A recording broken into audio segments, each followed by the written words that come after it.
Here it goes. We're in the hundreds now. Low hundreds, very low hundreds. I think maybe today might be 110. It's funny, one of the things I was thinking about when you set a goal for yourself and then you have a number and you hit that number, it's like, oh, I hit that achievement. Everything else can just chill. You got to keep having new achievements. Because in my head it was like I wanted to work so hard to get to 100, and since I've gotten to 100, like I've let myself slack so much in terms of continuing to put these out and think about them. And I still have a lot of I don't know if I have any good ideas, but I still have thoughts day to day, and just staying disciplined about writing them down. But you ease up. I feel like this always happens when you're working out. You're like, oh, if I just get to 15, and you get to 15, you're just like, oh. And I come down, I'm like, I probably got to 17. I don't know what that means. There's something there.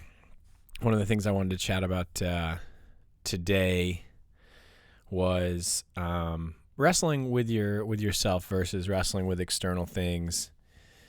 And what was I doing the other day? I was running, and it was hot out. Went for like a 3.5 mile run.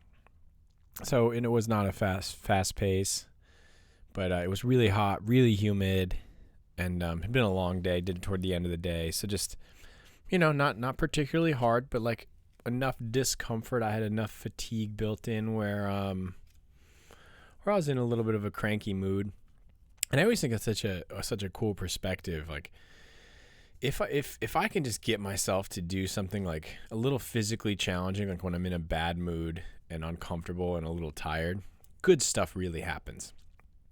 I don't always come out of the workout like feeling, like I've had some sort of epiphany, but good stuff always happens. And so I like that I've sort of created this habit of, well, if I'm being just a giant shithead, go work out. As I've been told before, I'm a better person, just generally for the entire universe when I exercise. Anyway, I was kind of at the low of the lows in terms of like just attitude and view of the world, and just kind of had hit that moment. And Cassandra wanted to go for a run, and she smashed me at the run, which is typical. But I'm really glad we did it. And it was hot out, really humid.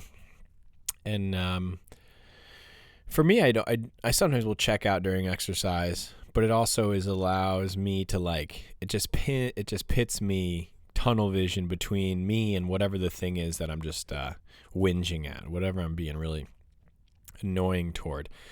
And sometimes I run from it. Sometimes the other thing wins. Sometimes sometimes I conquer it, or at least come to terms with it and move on. But as I was running and kind of just working through my own shit, one of the things I was thinking about is just how we like so much. I was thinking about a million things. I had spent a ton of time on Instagram that day. Been watching the news a little bit more lately. There's just a ton of stuff going on inside of where I work at CrossFit. Ton of stuff going on with the company. A lot of change. Good or bad, hard to say, but a lot of change. Personally in life, fair amount of change. And one of the, it's just when all this stuff is going on, it's so easy to, and Instagram is always a really powerful reminder of this in the comments. I got involved in some comments I know I love to feed the trolls. I am a troll. I do want to comment and talk shit on everything. I have like multiple feelings about whether or not I should do that. Regardless, I was kind of just really picking up on the world, how easy and exciting it is to wrestle with everything else. Like it's so fun in the moment, like in the same way that it's like really fun to eat like a big juicy, I shouldn't say juicy is not the right word, but like a big tasty crunchy handful of Doritos. But after like the 20th handful, after your second party size bag of Doritos, it's not that fun anymore. At then it's pain and suffering, and your teeth feel gritty, and you just want to go lay down. But that first handful is like really fun, and that's kind of what I feel like, engaging just with external things, negative, positive. The first couple times it's super fun. Like go say this comment here, talk shit over here. Let this person know that has nothing to do with your life, that they're not doing it the right way, and you would do it differently, and if they did it your way, it would be better. Like that stuff is just really fun. It's exciting, little dopamine shot. But after a while, it doesn't feel great. Gossip is kind of like this too. And there's a handful of things in life that are like this. And, my buddy always jokes, moderation is for cowards. Anything in life worth doing is worth overdoing. And I think that's true. But what it makes you realize is those things that you end up overdoing that don't make you feel good, they're not worth doing, and they're sure shit not worth overdoing, because like the gossiping or the feeding the trolls on Instagram or wrestling with other people's problems and wrestling with external problems, it's not worth doing. Sure shit ain't worth overdoing. And so as I was going through this run, watching Cassandra just consistently pull further and further ahead of me and just being annoyed and frustrated at a million things going on, other things externally, things I can't control, things that I could maybe influence but can't control. I just kind of had this thought of like, it's so fun and easy to wrestle with other stuff. Man, it is not easy to wrestle with yourself. And by wrestle with yourself, I don't always mean you have to be aggressive or mean to yourself or berate yourself or belittle yourself. But what I'm talking about is like you stand across from your mirror image in that moment, and you just kind of assess what really is happening there. Maybe I'm being selfish. Maybe I'm being petty. Maybe I'm having some unrealistic expectations. Maybe you're throwing a temper tantrum. Maybe you just have a bad mood for no reason. Just simply to stand there and look eye to eye with that person and, look into the mirror. It just is not comfortable. Like there's nothing that feels good about that when you start doing it. And what I realized is like as soon as you start to do it, it's just so much more fun and easier to go wrestle with everything else, every other external problem. And even if long-term that stuff is not fun, it's kind of like flip-flop. Like I think the stuff that is distracting to us that we can't control at first is really exciting and fun and alluring, but long-term, the worse it gets, the more you focus on things. Where the other way around, it's like if I just stand and wrestle with myself for a little bit, at first it's really hard. But you know what? The long-term benefit that comes to that is pretty great, I think.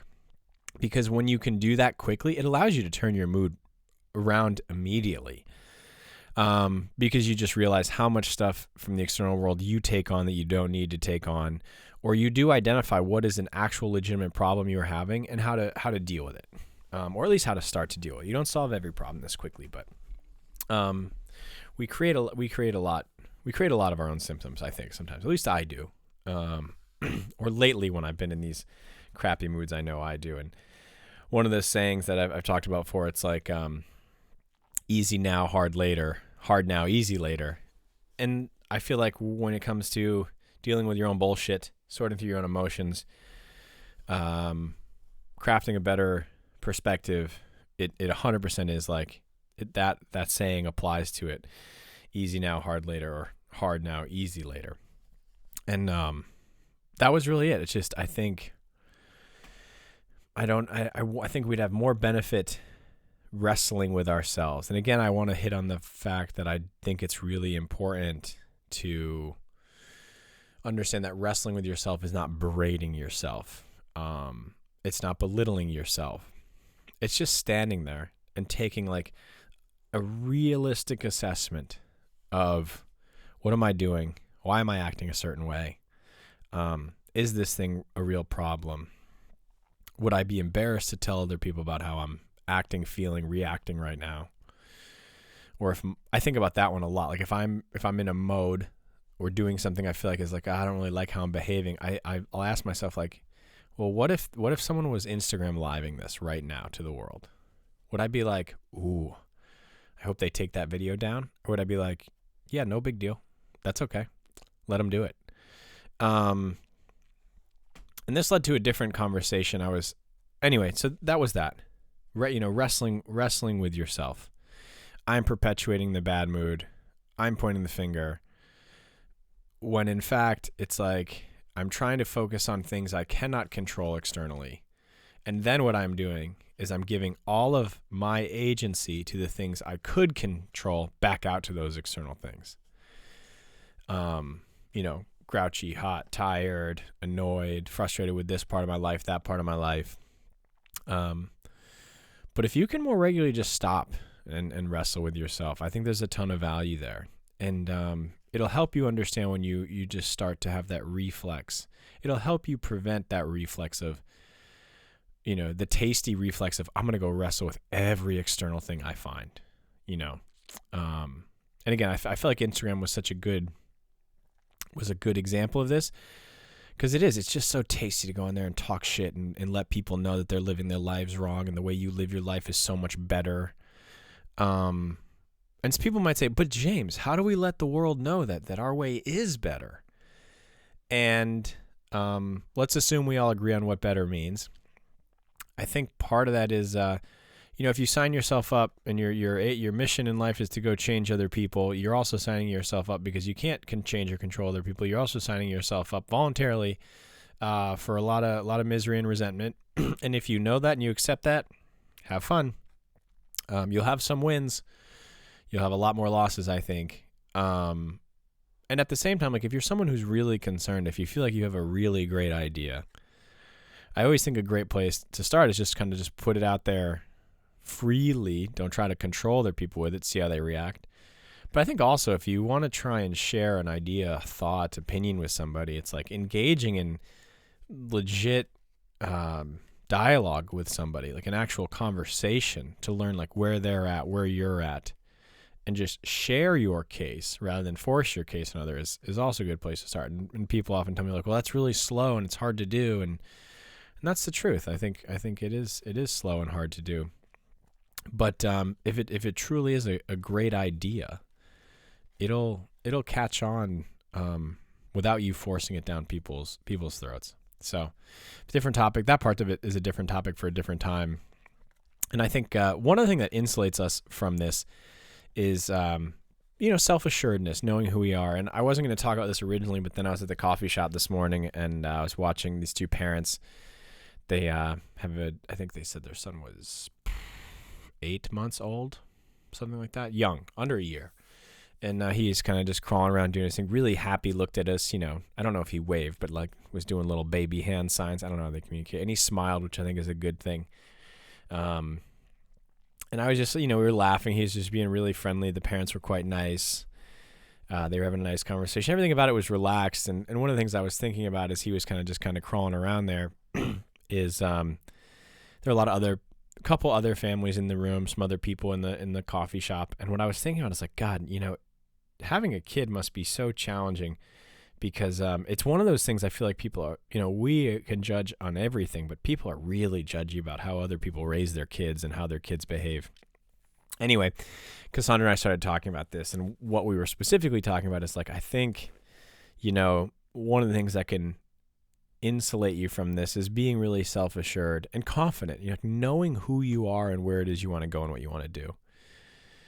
And I think, really identifying where do I want to go, how, you don't always know how you're going to get there, but how do I get there? What is it that I want to do and accomplish in life is so valuable because it will insulate you, one, from all the people who want